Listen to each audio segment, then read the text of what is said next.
Hello there, Card Community. It's RJ, and it is time for the Sunday Trivia Recap. Hooray! Loud cheers, applause, doing the wave. Woot, woot, woot, woot. Yay. Theme music, fireworks, yay. Okay, enough of that. Onward. So, um, 3 great questions last week, 3 great prizes to give away today, 3 great prizes next week, and 3 great questions, so tune in again. But starting with last week on Monday, prize up for grabs is an Andrew Vaughn 2020 Topps Archives green parallel version rookie card numbered out of 125. There you go. All right, that is what we're up for. The individual on the screen threw out an answer to this question. I said, Andrew Vaughn, if you see him as in a picture on this card, as a member of the White Sox. So, harkening back to the 1919 Black Sox scandal, there were 3 members on the active roster of the White Sox in 1919. 2 of them played in the Hall of Fame. Name either of the 2. Now, there's an individual named Red Faber, pitcher for the White Sox, who is in the Hall of Fame. He was injured late in the season and did not appear in the Black Sox, but he was actually on the team that year and had a good season. But he did not appear in the World Series. The 2 individuals who did appear in the World Series were catcher Ray Schalk, who is in the Hall of Fame, and second baseman, iconic Hall of Famer Eddie Collins, one of the members of the 3000 Hit Club, great player for the Philadelphia Athletics in their early years, just an all-around great and famous player, Eddie Collins. Neither of those participated in the fix. They were part of the clean Sox, as it were. But those were your answers, Eddie Collins and Ray Schalk. So these are the answers. These are individuals who correctly threw out a guess on that. As we are wont to do on this channel, we shuffle once and we will spin. And we will continue to spin until somebody hits 3 times, trying to draw out the suspense a little bit. And we're going for this here Andrew Vaughn rookie card. So good luck to everybody. Let's spin. There you go. Got the sound going today, too. That's good. Remember, you got to hit 3 times, so good luck, everybody. 1 for Jimmy Lucari. So we say count 1, and you'll see the count is there. So onward. So I want to relate an interesting story today. This morning, as I'm filming this, it's about 1 o'clock. And I was out early today because I had a son who graduated high school recently, and immediately got a job on the railroad. He actually went down to Georgia, training for 3 weeks down in Georgia for Norfolk Southern, a freight rail line. It covers a lot of the eastern half of the United States. So he is now employed by Norfolk Southern, and I was saying he's been a rail guy his whole life, starting from, when he was like 2-3 years old, playing with Thomas trains, to getting into model railroads, to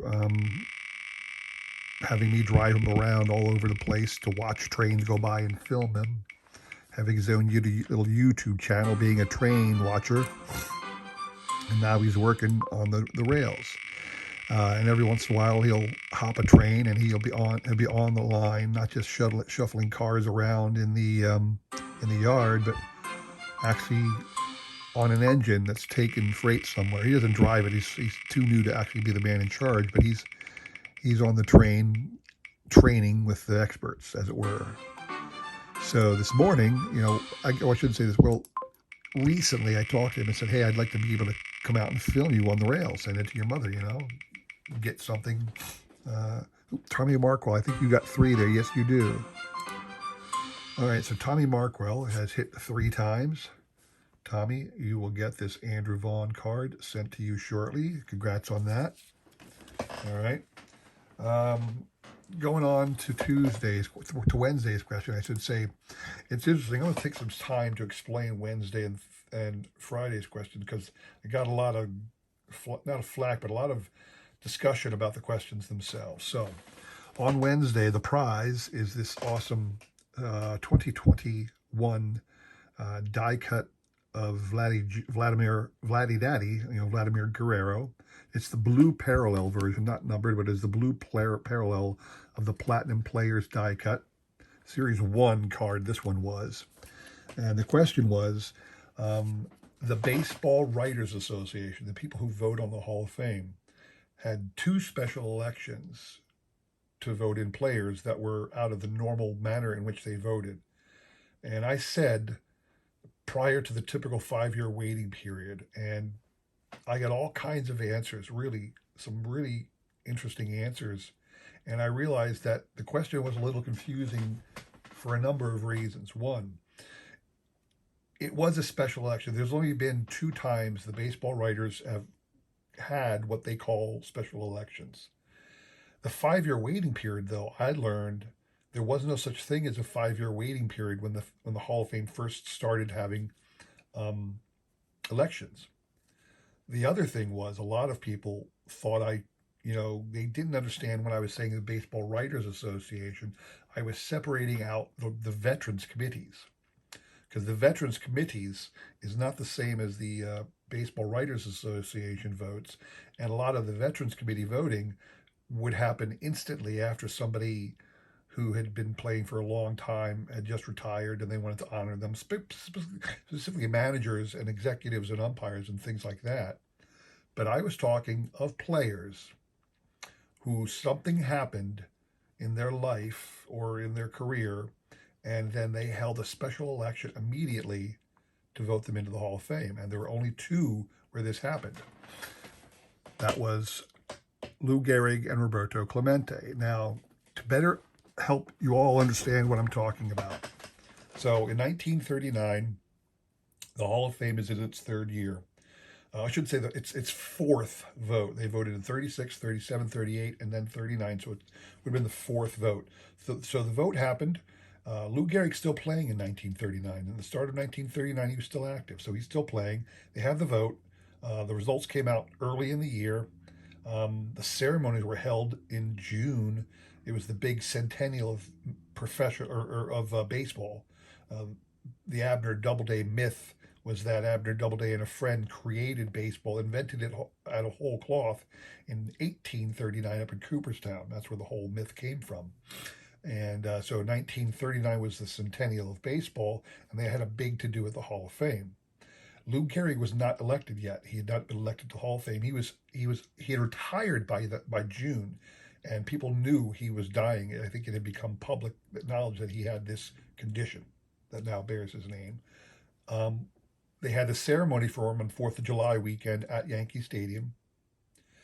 The baseball writers, what they did, if you look on the vote, you'll see that Lou Gehrig was elected in 1939, but he wasn't elected by the writers in the normal vote. He wasn't at the ceremony, was not recognized during the ceremonies, but in December of 1939, during the winter meetings, the baseball writers gathered and had a special election to immediately place Lou Gehrig in the Hall of Fame. So in 1939, in December, he was voted in. There was no waiting. There was no award ceremony. Boom, he was in. So that's how Lou Gehrig had a special election. Now, for Roberto Clemente's case, we all know the story about Roberto Clemente. Roberto Clemente died New Year's Eve, I should say, in 1972, doing the humanitarian flight to Nicaragua. He died. The vote for the Hall of Fame had already happened. So those individuals who were going to get into the Hall of Fame in 1973, the vote had already happened. It would be announced in January. The ceremonies were going to take place in July, like they always do these days. The baseball writers held a special election in March of 1973. So the vote had already happened, but they held a special election to vote in Roberto Clemente. And they actually added a clause to the rules, or additional rules, where if a player dies, if anybody dies within the 5-year period, by then they had a 5-year period. By 1973, there was a 5-year waiting period. But early on there wasn't. Anyway, um, by 1973, when the vote happened, they put in a clause that said if anybody dies prior to the 5 year period, they're allowed to be instantly considered for Hall of Fame membership. Okay? So if that ever happens again, where a Hall of Fame worthy individual has retired but dies 2 years after they retire, the Hall of Fame can now consider them instantly. So that's how Roberto, and it was a special election in March of that year of 73. So his family was able to go to the actual Hall of Fame ceremonies and make speeches and honor Roberto along with everybody else.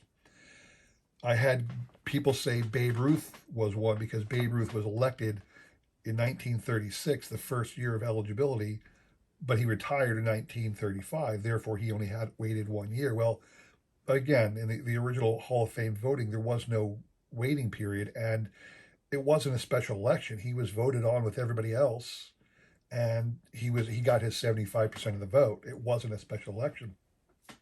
I had people say Casey Stengel because he got into the Hall of Fame like a year or two after he died and or retired from the Mets. So again, Veterans Committee, he got in by the Veterans Committee. A good example would have been Connie Mack. Connie Mack got in I believe 37 or 38. He was still managing then. He hadn't retired at all. And it wasn't like they had a special election. He was voted in, and he wasn't voted in by the writers. The writers didn't vote him in. The Veterans Committee voted in Connie Mack. So the only two players, the only two individuals ever elected by special election by the Baseball Writers Association were Lou Gehrig and Roberto Clemente. So sorry for that long-winded explanation, but I had a lot of people confused about that. So I think it was Tim Howe. Was it Tim Howe or was it Tommy? It was Tommy Markwell got the first one. So Tommy, you are out. In my channel, you cannot win twice in the same week. So Tommy is out. We will shuffle again. We will spin. Good luck to everybody. Remember, you're playing for this Vladdy Jr. die cut. Sorry for the long-winded explanation. We're probably going to have another one for the next one because that was just as confusing, but here we go. So getting back to my son's story. So he and I knew he was going out. He knew he was going out on a run this morning. So sometime today, he was going to be on the train, leaving the yard, heading out to points unknown. So I said, hey, it'd be great to film you doing that. I think it'd be really great. I can send it to your mom. So we talked about what time would he be going, and then we tried to find a good spot. And he actually said, I'll be on the left-hand side of the train as it's moving, so you got to make sure you're on that side of the tracks. I said, all right. Look at what Wilbur-Kirkby's got too. So he said he called me about 8:30 this morning. He said in about 2 hours we'll be pulling out. About 2 hours. He said he didn't know, but that's what the yard master said. Now again, he doesn't drive the trains. He mostly, positions the cars and gets the train set to go, but he does go along. He's training, so he gets to go along on the runs. So my wife and I, we got to this little park. My son and I had found a little park. In fact, the park was like right outside the yard. So it was very convenient for us. And we got there and popped our lawn chairs down and waited. And we waited about 2.5 hours. And it was funny. The train would come out. He wouldn't be on it. It'd stop. And then they go back again because it was loading cars back in the yard. Remember, this is right outside the rail yard. So it would come out far enough to get the back end of the train out of the yard and then to back up to hook up to more cars. Is that Jeremy Michael's third? Nope, there's two for Jeremy. So eventually, 2.5 hours later, after a couple of false alarms, sure enough, he comes out. There he is. Oh, Boom Slang. That is 3 for Boom. All right, congrats to Boom. So, Boom, you are going to get the blue die cut parallel of the Vladimir Guerrero Platinum Players card. Congrats to you, Boom. So, moving on to, I'm going to see, sorry. Excuse me, people. So, where are we at? All right, so what is it? So we're on Friday night, or Friday, I'm going to sneeze. I think I'm going to pause the video here. Maybe I'll cut that out. Maybe I'll leave it in. I don't know. So Friday's prize is a green parallel Gypsy Queen from 2021, a Chris Bubik rookie card. All right, that's the prize. The question was, since Chris Bubik is a Royal, I said, okay, now I want to correct one thing I said. I said the Royals were an expansion team from 69, and I said in my video the first year of expansion was 62. That's incorrect. It was 61. The expansion Washington Nationals and the New York Mets. Oh, no, sorry, the expansion Washington Nationals and, gosh, I'm blanking on the other American League team that came in that year, because 62 was the Astros and the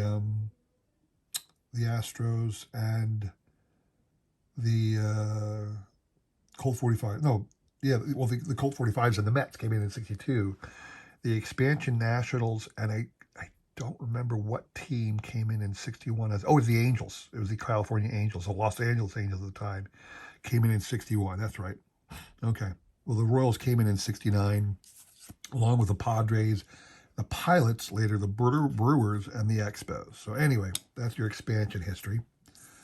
I said, okay, the question was, I was very specific with the question. Now, who was the first player to ever play for the Royals who subsequently made it to the Hall of Fame? So in other words, not the first person who is ever elected to the Hall of Fame who was a Royal, but the first person to ever play for the Royals who was a Hall of Famer. So let's look this up. So I got this. I want to show you some things on that one, because I said, don't believe it was George Brett off the top of your head. So I got here on Baseball Reference. I'm going to go on Baseball Reference. This is the 1969 Kansas City Royals roster. All right. Actually, it wasn't the roster. It was a schedule. Oh, no, I lost it. There it is. Not the schedule. It was the roster I wanted. 1969.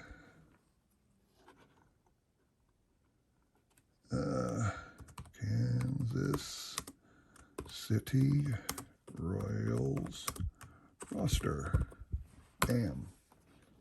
Here we go. So here's the roster of the Kansas City Royals in 1969. So I'm going to go down here to this one. This full season roster by games and position thing actually has a notification on the side if there's a person who's a Hall of Famer.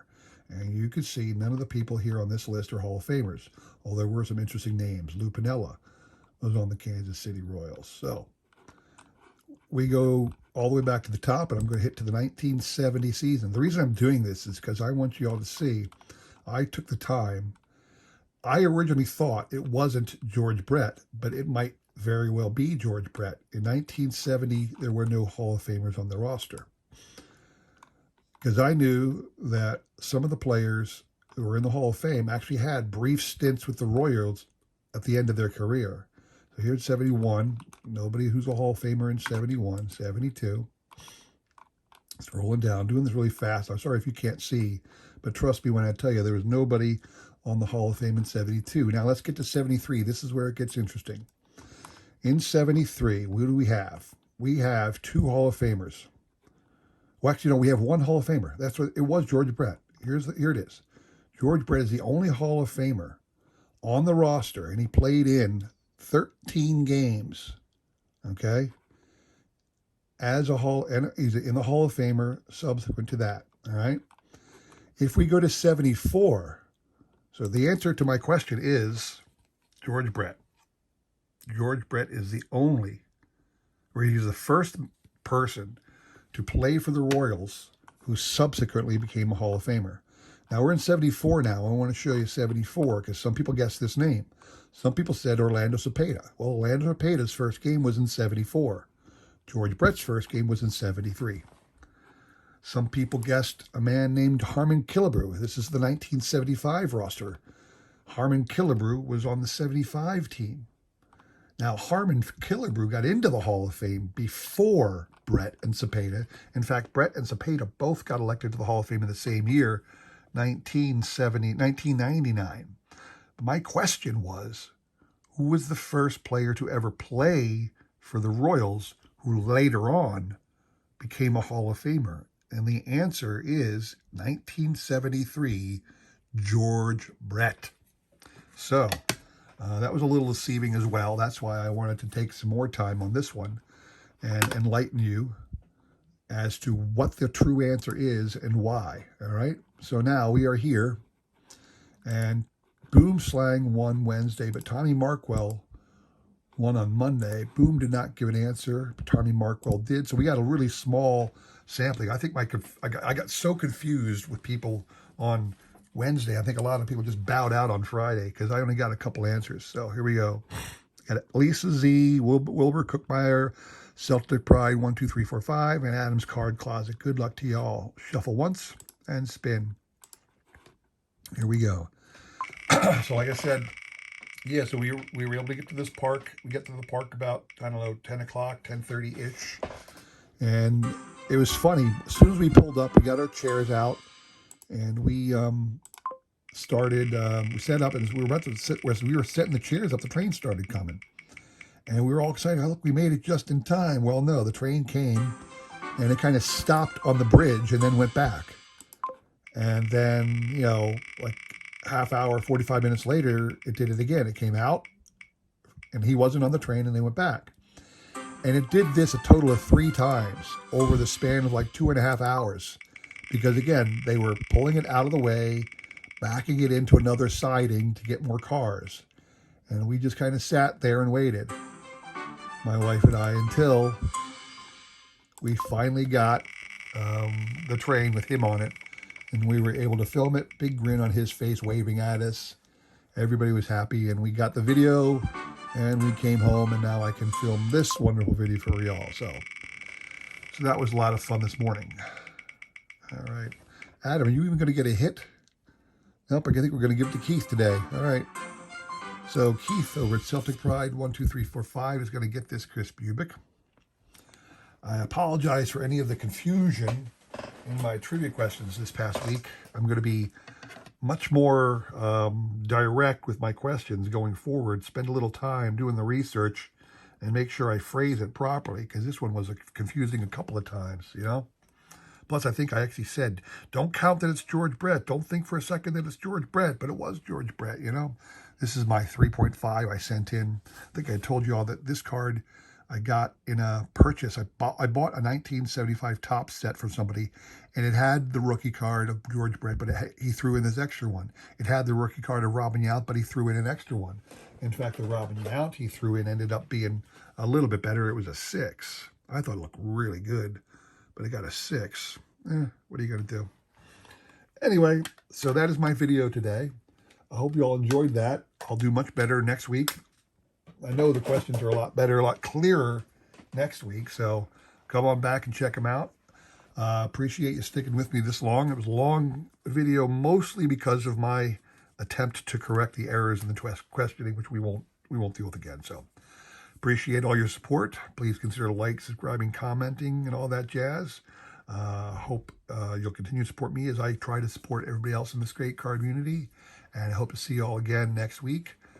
Enjoy the weekend, what's left of it. Hope to see you soon. Take care.